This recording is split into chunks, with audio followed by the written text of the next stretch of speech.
So thanks everybody for being here, especially on such a beautiful day. It's my pleasure to welcome you and Dr. Hudson Santos to what is the plenary session for our Biosocial Symposium today. So Hudson is a professor in Dolores J. Chambreau Endowed Chair of Nursing at the University of Miami School of Nursing and Health Studies. He's also the Associate Dean for Research, as we learned last night.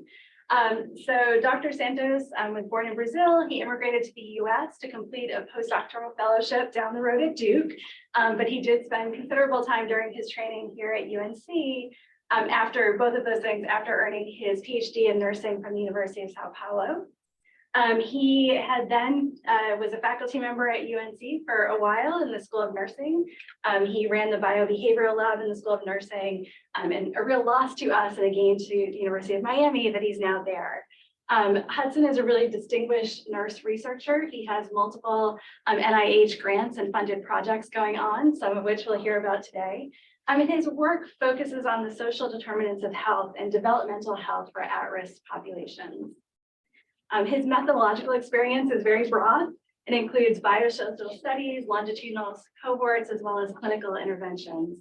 And what's really impressive about his work, which has been published very widely in numerous health journals, social science journals, applied journals, is that it really bridges the gap between biological and social domains and how kind of the social gets under the skin to impact health. And so we thought he was really just a wonderful person to bring here for this plenary talk for the symposium. So thank you so much.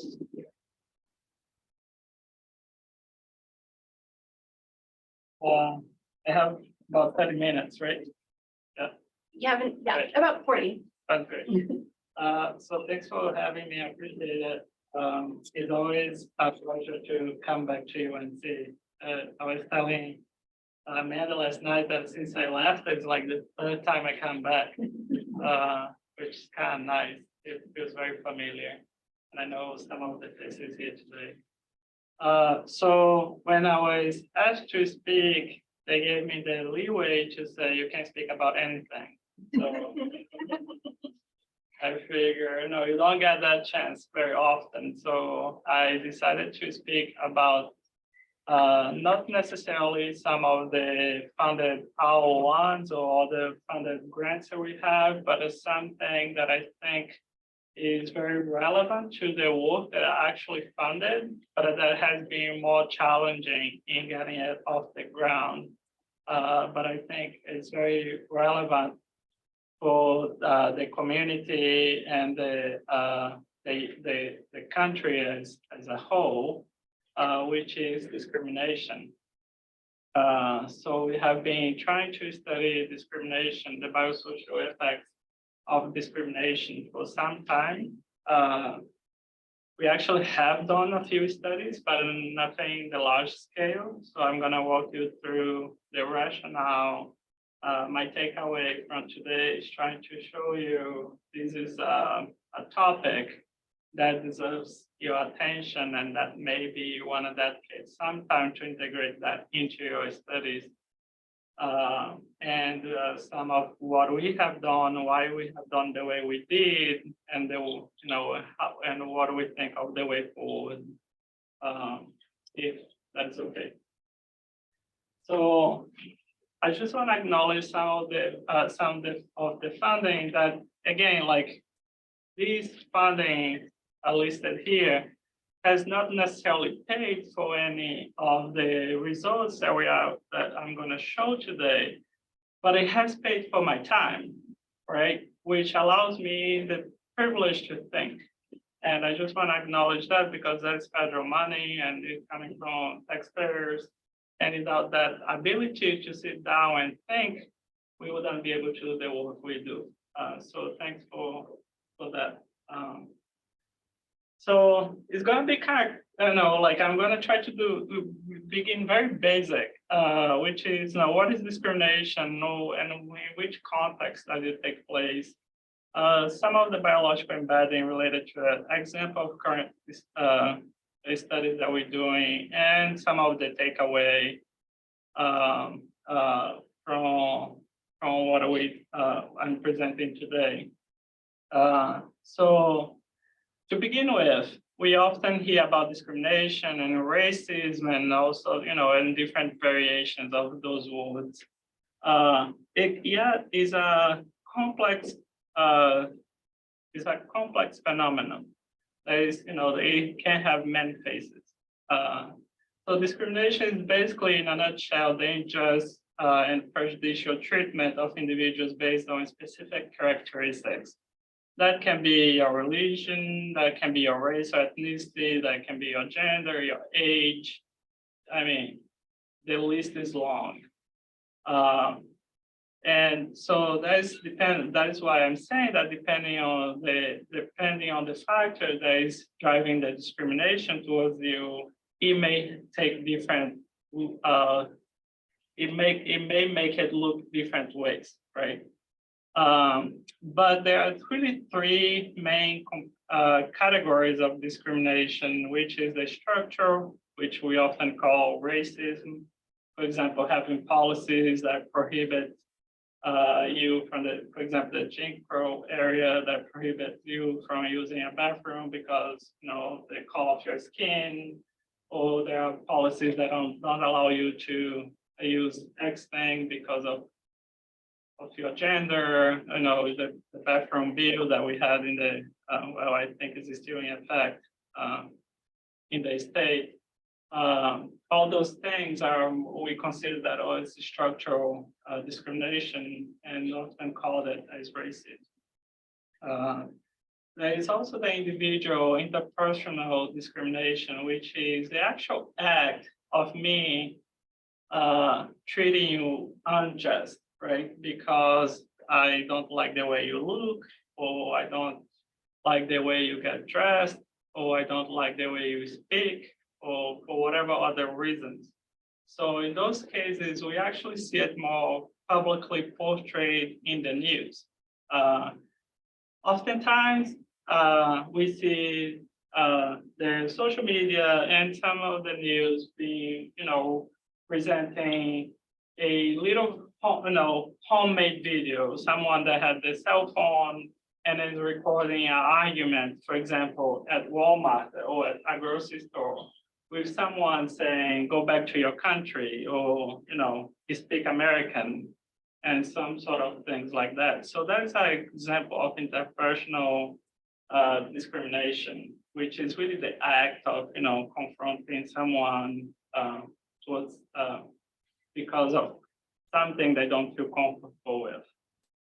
And then there's the vicarious discrimination, which that one we actually don't hear in the public domains, but it's the fact that when you are discriminated against, the effect don't end on you, right? It gets transferred to your loved ones or the person that's close to you. Meaning the stress that you have experienced don't die right there. They get somewhat transferred into this other individual that's sharing life with you. That can be your child, that can be, your dog, your cat, your loved ones. So that vicarious effect is the hardest one actually to measure because there's not really a specific measure for that. But it's very powerful because you carry that with you to home and to the work setting and whatever you're gonna go. And the vicarious effect here is not only limited to discrimination, but there is a vicarious effect of discrimination that we're gonna be focusing on because my area of research is maternal child health. So what happens to the mother and the father does matter in the life of the child. And so we always try to think of the vicarious effects of those stressors. So discrimination, again, is a big source of stress. It can lead to increased feeling of social isolation, exclusion. It can do, reduce access to resources and opportunities, and it can create hostile environments. We recently have seen a whole lot of anti-Asian communications and beliefs in the community And those are, for example, a source of discrimination that creates a hostile environment for the person that is being targeted, right? So they makes them feel unsafe in actually walking the streets. And that does have an effect in the body and the mental health. Another example of this is, for example, in the very beginning of the pandemic, when everybody was panicking, we were all gonna die with good reasons. And then the healthcare professionals stepped in, kept the hospitals afloat, saving lives and everything. Everybody became a hero, right? There was like big propagandas of like heroes saving lives. You know, even like a UNC nurse got the national press because she was taking, you know, she was in the street taking care of patients in the street here on this campus. And she's so like beautifully tattooed, and you know, they put up a photo of her in the news like the hero, like this nurse hero. About a year later, things shifted. Now, there is misconception in the street that we are forcing people to get vaccinated, that, you know, we are actually contaminating people, right? And then all of a sudden now, some healthcare professionals are getting attacked in the streets.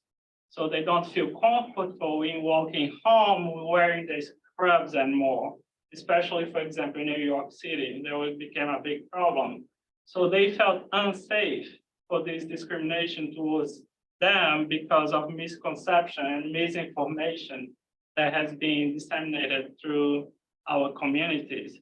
So now you can see, you know, how those things can be very dynamic, where in one moment, the rhetoric is you are a savior, and the other moment you are the villain.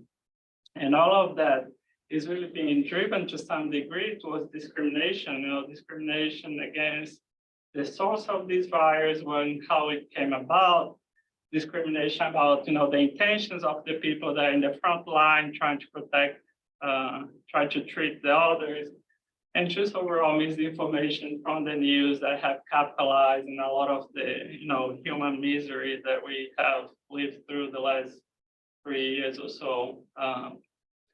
So, of course, nothing to say, this became a big source of stress, and stress gets under the skin. You know, not just under the skin, but it also gets psychologically embedded. So it gets biologically embedded as well as psychologically embedded. So how do we manage that? That is a big question for us. So there is plenty of evidence out there showing that discrimination is bad for your health. Now, experiencing discrimination is bad news. Some of the examples are, for example, are such as, I can't, this thing doesn't show. Use the pointer there. Oh, I'm gonna feel so I gotta feel like I'm back at school. So some of the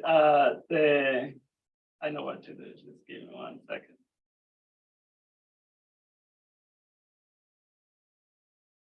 All right. Okay. So some of the like large amount of evidence have demonstrated that experienced discrimination is associated, for example, with increased substance abuse, is associated with reduced physical activity and poor diet, is associated with increased risk of depression, anxiety, as well as other psychological distress, is associated with negative impact on self-esteem and self-worth, is associated with higher rates of hypertension, cardiovascular disease, and obesity, and of course, poor overall health. There is no question, discrimination is bad news. But how does it happen, right? How does it get there? Like, we know it's bad news. I don't think necessarily we need another study to tell us discrimination is bad, discrimination is racism is bad. We know it. But what are the mechanisms of it? How does it become bad? You know, how can we actually intervene in that process without telling you, you know, here's some skills for you to cope, which then you put in the solution back at the hand of the person that is receiving the the stressors. So you have a burden to actually try to fix it yourself. So what we don't really, it's sad but not really discussed as much, is that the interplay of discrimination with other social determinants of health. Oftentimes, we actually hear of discrimination as not being a social determinant of health, when it actually is, right? But some of the main social determinants of health are big drivers for you to experience discrimination, such as level of education and access to education, quality of education and access to it, access to healthcare and the quality of it, the type of neighborhood and built environment, the social and community context and economic stability, such as if you are walking the street and you are perceived as not belonging to that community due to the clothes you are wearing or the smells you're emitting, you know, like the way you speak, you may not be received, well received in that setting. And that can lead to you being discriminated against. So, for example, I now live in Miami for about six months or 7 months, something like that. And I noticed everybody has probably seen every year it becomes a big deal. A spring break becomes a big deal in Miami. And then what the news is going to concentrate on is the violence in South Beach and shooting and so on and so forth. What you have not necessarily noticed maybe is that the news is often focusing on specific imagery from those events, such as the violence display that they tend to show in the news, which I've been watching for the last 2 weeks because spring break's happening right now, is that the Black community is portrayed as the violent, right, in Miami Beach. So you actually see videos that have become viral over the last week or so, where you have Black young people jumping up in the cars, you know, cars driving by and they jump in the car and smash the car and so on and so forth. And then there's another video where there's a shooting, which it also implies that that was done by a Black, African-American Black person. Is really the violence there just done by people of Black skin color? That's not true. Like now I live in Miami and I know better, but if I didn't, I wouldn't know, right? So South Beach, that really section of South Beach, that those 3 blocks of street where a lot of violence takes place during spring break, is filled with drug dealing people, prostitution, and everything else you can see in this planet. Bad behavior that you can see in this planet. And there's a whole lot of mixed people there, white, yellow, brown, Black. But the videos that makes to the news are very purposefully selected. No, we have seen violence coming from everybody because when you put young people contained in a space that is infested with drugs and alcohol and party, there is only one thing that is going to happen is, you know, they're going to party and they're going to party hard, and eventually violence is going to take place. But again, is the perception of this, right? So is the perception that in our community, someone of Black skin color is perceived to have been less educated, more violent, and so on and so forth, which then creates these discrimination statements that goes into the news saying, you know, these people are monsters and are destroying our beautiful South Beach. Again, the selection of the video is discriminatory, right? Because it happens throughout multiple different subgroups of the community in South Florida. But those factors, the way we're selecting these, I'm not saying that it's purposeful. I don't know what it is, but it's a perception of those social determinants of health that is driving our determination of what gets attention and what not. And when we try to think of discrimination without considering those structural social determinants of health factors, we really fall short of being able to intervene, because you cannot intervene if if there is not a good built-in environment, if the environment where people are living is not prone for healthy development and health living and good education and access to healthcare. So those things cannot be disentangled necessarily to be able to understand the whole spectrum of it. The way we often measure discrimination is by asking people to complete a survey and say, over the last 12 months, have you felt, the questions are such as, have someone followed you in the grocery store?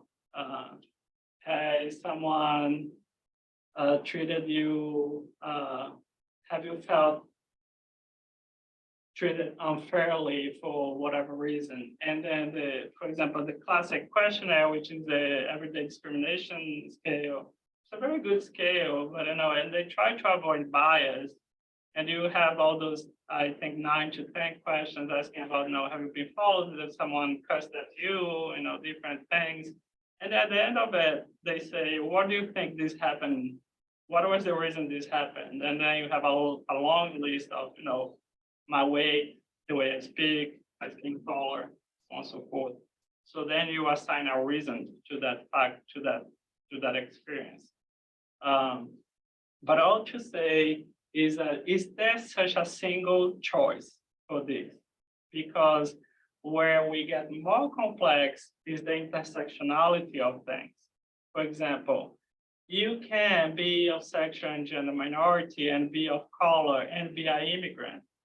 And be, those things don't end in one single category.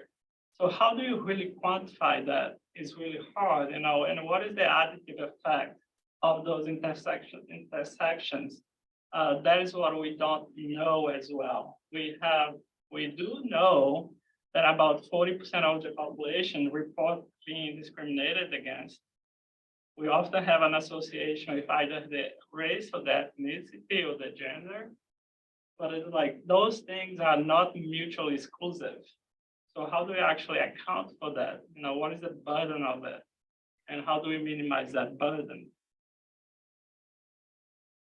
So, of course, there is very good work done so far in the literature. For example, Dr. Cosby and her colleagues have probably were one of the first people to try to put the biological mechanism of racism and discrimination together. In this paper, they really focus on discrimination towards African Americans in the US, but I think it's largely applicable to other scenarios, except the discrimination tend to have some specificity. But if we, in their way of thinking, interpersonal racism, which I'm calling during this presentation discrimination, you perceive that stressor, and your genetic, your individual experiences, your life course development is modulating the way you actually perceive that and you absorb that. And of course, leads to learning, anticipation, vigilance, and behaviors. So this perceived discrimination activates the hypothalamus, pituitary gland, so on and so forth, triggering a whole lot of downstream processes such as inflammation, which in the hypothesis, gets into the variety of the body. In this case, they're talking about the allostatic load, and eventually leads to detrimental health outcomes such as low birth weight, hypertension, obesity, the outcomes that I have described earlier. And epigenetic processes and gene expression has a bidirectional effect in this between the exposure and the outcome, but are also eventually doing a feedback loop into how you start, continue processing that source of stress exposure. With that said, this, is a complex model to the degree of, how do we measure all those things, and where exactly do we look at? How, what specific assessment level are we going to implement, and timing. If I do measure you now, and I ask you to report your level of discriminations, and I do find a association with a biological mechanism, how can I determine whether that is specific to your experience of discrimination or something else? Because timing is of essence here, right? So if you are an immigrant, for example, in this region, there is a lot of Mexican immigrants. If you immigrated to this country and you have experienced discrimination, a few times throughout your living in this area, now if I ask you to report your level of discrimination, how do I really disentangle what is actually related to that in relation to the other stressors that you have experienced due to, again, to the intersection of different factors? You person of color, you immigrated, you don't have access to the same resources as most people, and you're getting discriminated against. So how do we account for all of that? How do we isolate the effect? I think that is one of the biggest questions. So similarly, the Lancet journals published a series of papers, actually not, they call it a series, but it's only really 3 or 4 papers. Beautiful papers, like I love them, like I really do. Like well done, well written by people that really know what they're talking about. And the series is called, Lancet Series on Racism, Xenophobia, Discrimination, and Health. And I don't mean for you to be able to actually read this figure. I just want to show you the infographic that they created. But basically, in this infographic, it's not necessarily part of a single paper. It's an infographic for the series. And they go on to say, basically, now I'm gonna go like. So this is the individual experience, and they're gonna have, the discrimination or any of those stresses you get, a behavioral or psychological, and they call physiological, but in this talk, I'm talking biology effect that gets intergenerational transferred, and of course affects the child and throughout the lifespan, and then basically shows the structure of it throughout the globe, and how they get to the health systems. For example, how these individual factors now get into our health systems and how that affects health, and basically tries to integrate the concepts from the individual all the way to the societal level. So which I thought, a very thoughtful infographic for everybody out there. My only criticism of that is almost impossible for you to read because it's so skinny and long, and you can really read it too well. But a well done documentation. The only reason I bring this up is to say we have literature. So far, that's what I'm really trying to say. We have literature. This is bad news. We have proved over and over again, discrimination is bad. It doesn't just affect the individual that is being discriminated against, it affects the health of our society from the top bottom, right? But we don't seem to be efficient in ending it. So with that in mind, I'm going to start shifting towards what the population we tend to really work with. When possible, my team tends to focus on the Latino population. I'm gonna call Latino, but depending on the literature, you might be reading Hispanic and or Latinx, or whatever variation of that. By Latino, I really mean people that have background from South America, Central America, and have moved into this country, either temporarily or permanent, or to stay here permanent. So, for example, some statistics as of 2018, this probably has changed. I saw something about 2022, but because of the pandemic, I figure far more conservative to stay on with the 2018 data. 4 in 10 Latinos report discrimination. This was done by a report done by NPR and the Pew Institute of Research at Penn, and which is is a high prevalence. If you are foreign born, 68% of them were more likely to report discrimination than if you were US born.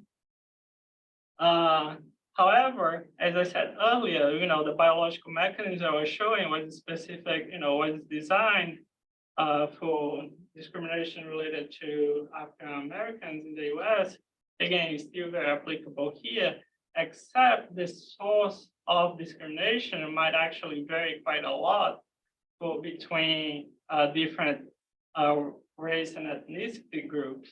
For example, for Latinos, we often see discrimination related to race and ethnicity because you can be Latino and be of lighter skin color, like myself, or you can be Latino and have a darker skin color, which then you have the added societal perception that you are, of Black or brown or whatever perception they may have. Then we have the language, which is often another source of discrimination. Depending on where you're at, you may choose not to speak because people will hear the accent and may not treat you equally, or may ask you to speak American, or so on and so forth. We, again, like the skin color, often related to where you're coming from, your ancestry, and immigration status, which is another big factor, especially, for example, in this region where we are located. Immigration status is a big issue. All of those things can create discrimination experiences. And those discrimination experiences are not the same, right? They are not independent of each other. So you can have multiple experiences for multiple different reasons. And when we study the Latino population, we do need to understand where this is coming from and how are they intersecting, so we can really understand the level of the effect. For example, this is just a graph from that research that that survey that I mentioned, that if you are Latino and you have darker skin color, you are 60 people of Latinos with dark skin color, 62% of them report experiencing discrimination. And you actually see that if you don't have a dark skin color, your perception of discrimination is less. So, which means discrimination is driven by people's perception of the color of your skin. And there are measures to capture that, for example, colorism and stuff like that. There are ways of measuring that concept pretty efficiently. With that said, for example, a few more statistic points. Compared to 20% of white non-Latino children, 58 of the Latino children live in segregated, low opportunity neighborhoods, often affected by excess violence, less green space, and other issues of the built environment. Fear of discrimination results in individuals avoiding medical care, as well as calling the police. For example, we have heard several reports of of maids cleaning houses where they have experienced sexual abuse, and they would not call the police because they're afraid due to immigration status. So that is a specific case of violence. But you can see that depending on where you at in your life, you may be exposed to added consequences to be discriminated because you can't advocate for yourself. Among Latino families, for example, greater neighborhood co-ethnic composition is actually initially protective. However, this is for adults. For the children that are born in the US, this doesn't seem to be later protective because it affects with the social ascension. Meaning, if you stay where you grew up, you have less opportunities to ascend socially in the SES spectrum status. So, there is, depending on where you are alive, the effects might be different. For Latino immigrants, discrimination is key components to acculturative stress, which is basically part of the process of getting adapted into this new culture, which is associated again with physical health outcomes, meaning preterm delivery, obesity, diabetes, so on and so forth. Which then takes me to this, written by some of the people in this program. I bet you all know this paper. Must be a required reading for your program. I love the figure. I think they borrowed some of these from the Gottlieb papers back in the day, which is I forgot what the model is called now, but they did a fantastic job in creating this conceptual model for biosocial dynamics across the life course. And basically, it fits perfectly for me because, in my program of study, we try to begin during gestation and continue to track throughout life. But what this basically says to me is like, you can't take any of those levels in isolation, right? So you have to mix and match and hopefully combine them to be able to fully understand the spectrum of effects and health outcomes. But it does give some attention to sensitivity of timing and human development. It allows us to be more culturally appropriate. For example, if I'm looking at social structure and stratification, that is very specific to different populations I'm looking at. And then also helps with the idea of trying to prevent disparities in health before they even begin. That is my main goal in my research program. How do we actually stop it from taking place? I don't want to treat it, I want to prevent it. With that in mind, I'm going to show a couple of results from our lab. For example, this paper, I show just as for a point of principle. Rebecca Harris, my PhD student, wrote this paper. She basically took some data that we collected here in North Carolina and ran a symptom network analysis. So most of you are familiar with social network analysis. This is kind of the same idea, except instead of using people as the nodes, we use symptoms. And so these basically partial correlations where every node, the little balls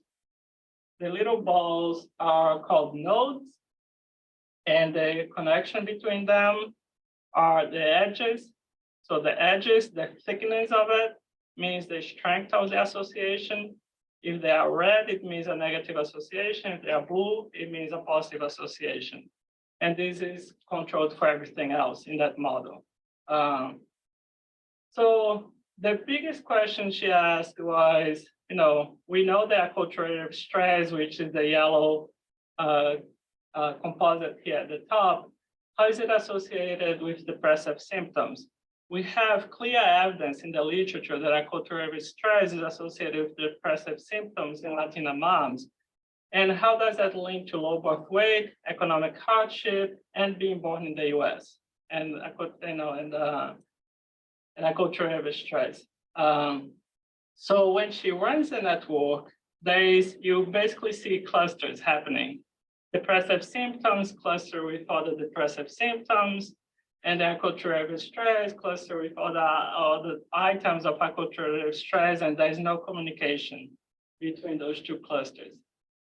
When we introduce the depression into the discrimination node into the network, you actually see basically creating a bridge between another source of stressor, which is acculturative stress, and the outcome, and some of the outcomes, which is depressive symptoms.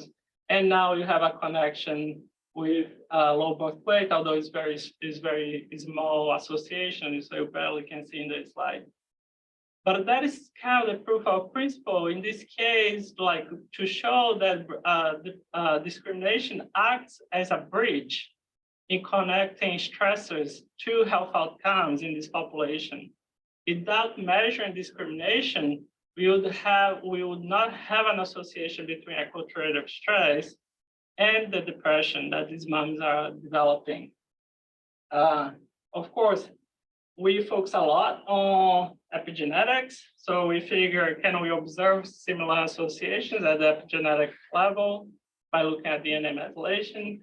So I stole this slide from Rebecca Fry lab here at UNC. They create the best slides ever.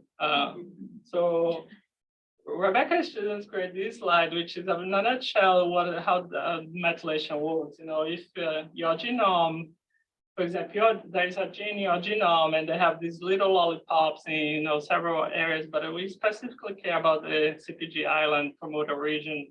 And if those lollipops are not pigmented, it means they're all functioning as they should, and the gene expression process can continue ongoing as normal.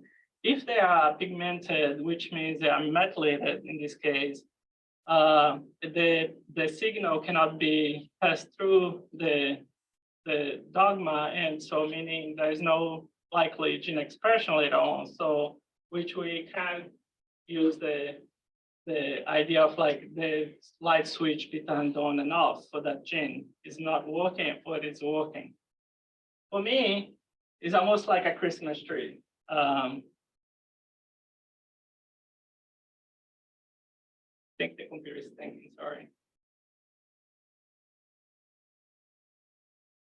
Sorry, my computer wants to restart. Okay, it's back. Yep. It's trying Time for some patches and updates. Just thinking.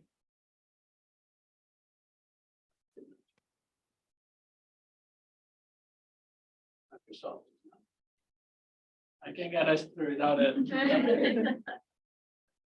So what you would see next is a picture of a Christmas tree, where you have a beautiful Christmas tree all set up. The structure is all there, right? So that is your genome. The tree structure doesn't change, and you have all this beautiful light. Those are all your genes functioning perfectly in synchrony.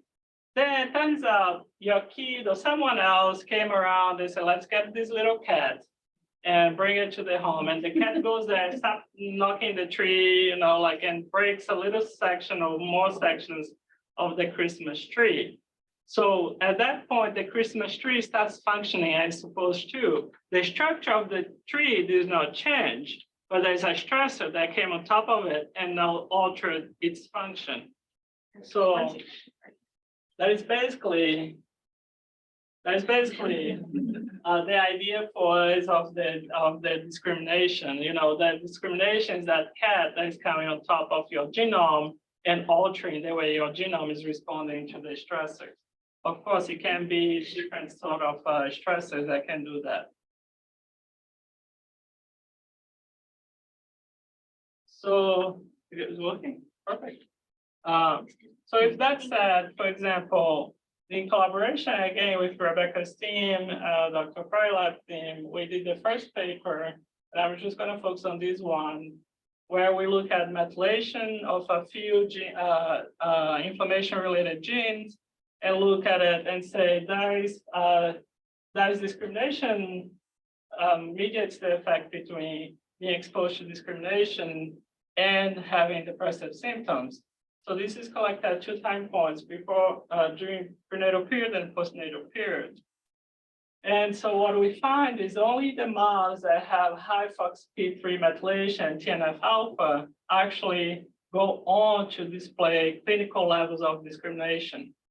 If they have low FOXP3 methylation and no methylation in the TNF-alpha, even though they have this disclosed experienced discrimination, there is no association with the outcome. Which then begs the question, is the epigenome acting as protective to some degree, and how does it take place? So I don't have the answer to that, but that's what we're working on. Rebecca, again, continues working on her papers. This case, Rebecca Harris, my student, not Dr. Fry, and she's focusing now on CRP. And basically, again, this is a figure in progress, but again, she shows that this association is time dependent. Depending on where you are trying to look at, we observe associations related to discrimination, racism, but only depending on the time where you're looking at. Again, going back to the original idea, is it really specific to discrimination, or is it something else? And how do we actually get to an answer? That is what we're trying to work on. We have a few papers that we have published drilling down different aspects, for example, telomere length and inflammation biomarkers and so on and so forth. We've seen the same idea of discrimination, health outcomes. You can check it out. But for me, the question is, what are we really looking at? I know I'm measuring discrimination, but what are we really looking at here? Like, that is the biggest question for me at this point. For example, we always use this framework in our studies, that social adversity gets, maternal fetal epigenetic programming, which then leads to health outcomes. But for, one of the things that, this may be kind of like shifting in a different direction, like, as I was living here and we go to the community to collect data, we have seen houses that have over 115 Fahrenheit of temperature inside of the house, meaning it's really freaking hot, right? Because people can afford air conditioning, or they're driving an air-conditioned car and so on and so forth. But those are the people that also describing the highest levels of discrimination. So what are we looking at? Are we looking at an environmental exposure that is in association with this interpersonal discriminatory stressor that then leading to those changes? That is some of the biggest questions to be teased out. How do we isolate the effect from the social determinants of health to the environmental exposure to the exposure to a specific stressor like discrimination? How do we triangulate that and get to a better answer that we can drive policy and interventions? For example, of course, I'm in Miami, it's very hot. Heat is a big issue. For example, we have these, campaigns called Que Calor, and they basically ask for three things: water, shade, and rest. Because without that, they are affected. But these are the people. They are being reporting, 60%, they have experienced discrimination in 60% of the items of each measure. There's a whole lot of discrimination experiences. So of course, discrimination is linked to preterm delivery, low birth weight, stillbirth, but so is heat. So what is going to, again, what are we really looking at here? We're looking at the same population that has a lot of intersection of factors that we can't really tease apart. So, for example, during pregnancy, your body has less capacity to thermoregulate. But then you also have these other stressors. How do we measure them? How do we isolate them? So dissociating, for example, heat stress from discrimination, from all the social determinants of health during pregnancy, for us is a big, it went away, sorry. For us, it's a big source of attention. So I'm about to be done, and we don't need the slides anymore, so don't worry about it. But the final thing, what I was going to show is, for example, a model that we're trying to build where we go from societal level data to health outcome data, where we're trying to really try to triangulate these sorts of different stressors. Of course, we always focusing on discrimination because we believe we can drive policy by focusing on that and quantifying the actual effect it has on the body, instead of just going to politicians and say, please pay attention, this is psychologically stressful. That is not going to convince a politician to write a bill. So we have to show them specifically how is that affecting health, but also how can we optimize the epigenome to help us achieve intervention, which is my final point. We do very good intervention work, right? So I have a clinical trial that we're teaching people how to eat healthier, how to reduce obesity, but we're not undoing the damage that those stresses have done to the body, right? So the biological embedding is still there. Even though I have taught you to eat healthier, or I gave you better income for whatever reason, the historical trauma in your body is still present. So how can we use the epigenome to erase the signals that was created over time to help you actually have full health equity? And the final thing, because if we were to look at these, there are people in this group here in the CPC, as well other groups in biosocial studies, that have shown that even though you may get social ascension over the years, there is a huge cost to your body, to your health. So it's not about just helping people to look better at the society level, but it's to undo the damage those stresses did in the body, so that at that point, we're truly achieving health equity without addressing the phenotypic and the biological characteristics. We are really falling short, and I include myself on that group that is falling short. So I will stop here.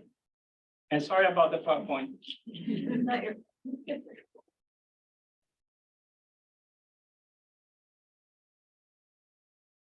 So we can start with questions in the room.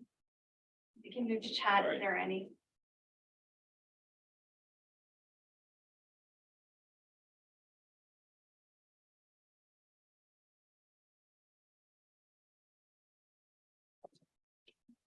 Thank you for great talk. Lots of students both online and in the room, and for even those of us who have done this a long time. Based on all the stuff that you presented today, what are the burning questions in your mind from this specific area that you would challenge us to be taking on? I think, well, for one, I just want to give a shout out to Rebecca Fry and Krista Pejeda that I see them in the call. So they are, they've been throughout collaborators in several of those projects. So thank you for, helping with all the work. But for me, the biggest question is the vicarious effect of this. If you really want to stop the discrimination from getting under the skin, we need to understand it before it begins. So the biggest question is how do we measure these efficiently during pregnancy or even before pregnancy to understand how soon does those effects start getting transferred from the caregivers to the children? Because by the time the children is in, daycare or something like that, that they're going to have their own experiences. There's already a load of information that has been transferred into them. I have my biggest question, I think the biggest driving question here, the $1 billion question is, if we find the mechanism that is actually taking there, that is changing the way the body reacts, the way they respond to stresses, both biologically and behaviorally, that is an early target for intervention. So we can we can train them and we can train clinicians and teachers to potentially help those kids do better over time. And also help the people around them to notice when there's early warning signals that we need to intervene on. That for me is the biggest question. How do we get to vicarious effect and how do we stop it? And I see Rebecca Harris is in the back. She's the one that's been writing those papers. I mean, several of those papers, but she's the one.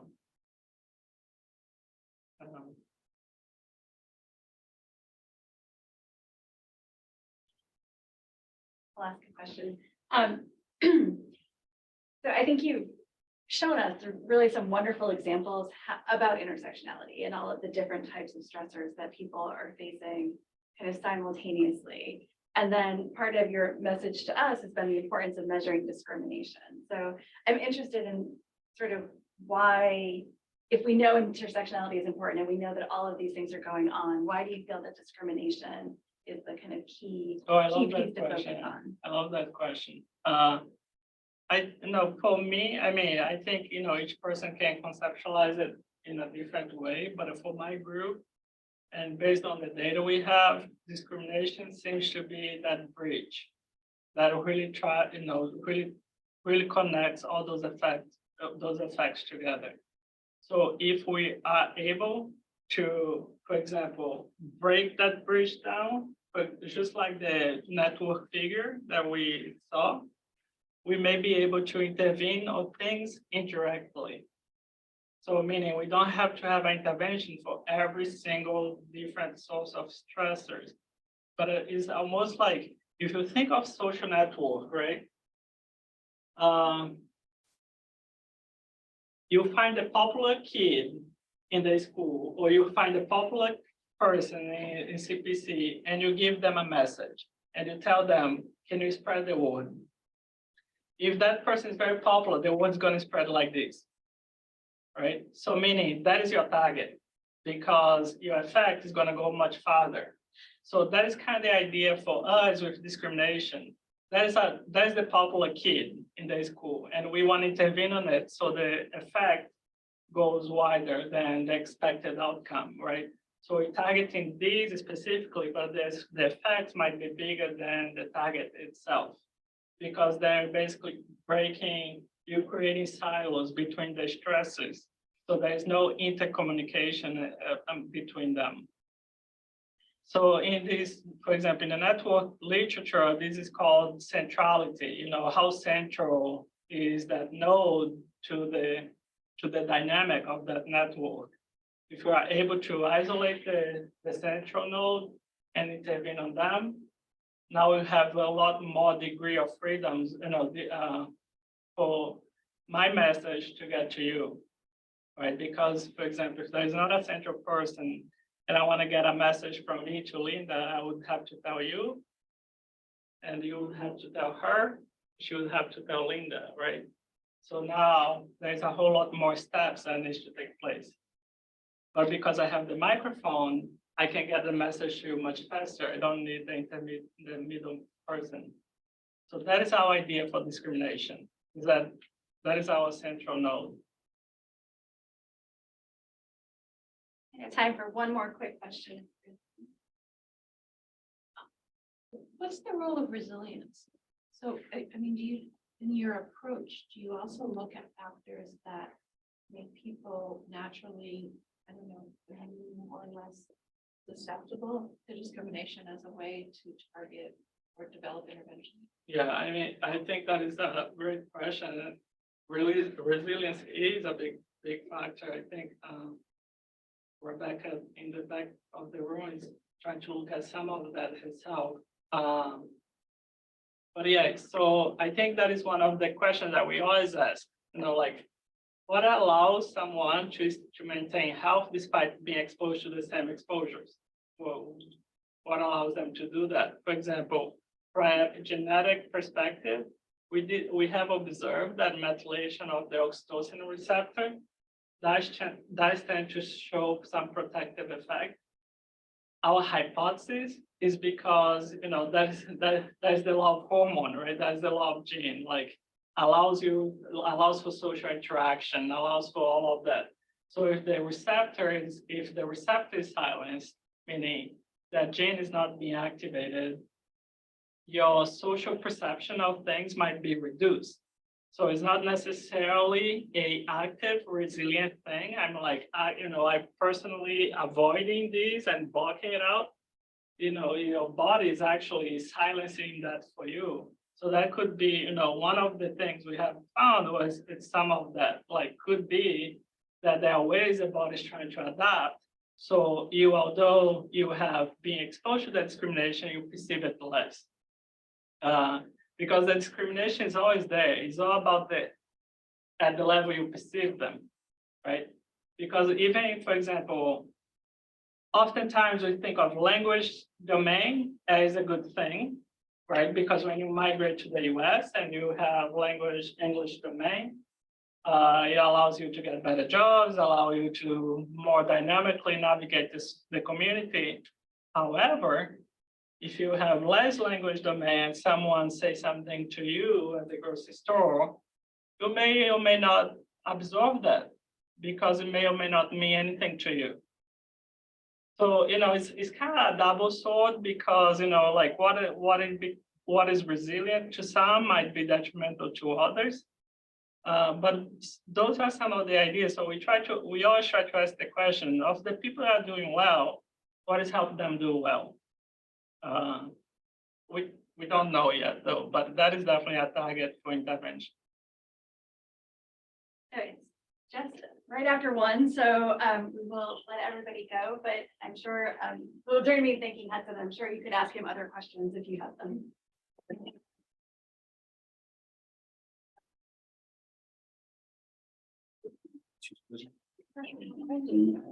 Yeah.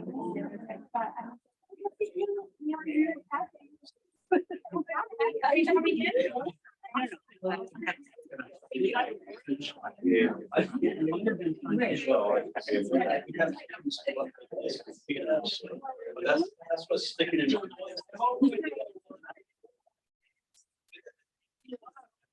After I keep directing the students are doing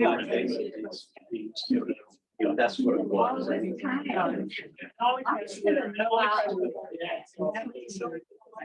like, it's just, I don't need to see it. No. Our visit from our authority. I don't think today. Yeah. But I'm gonna join you for lunch. Oh, really? Yes. All right.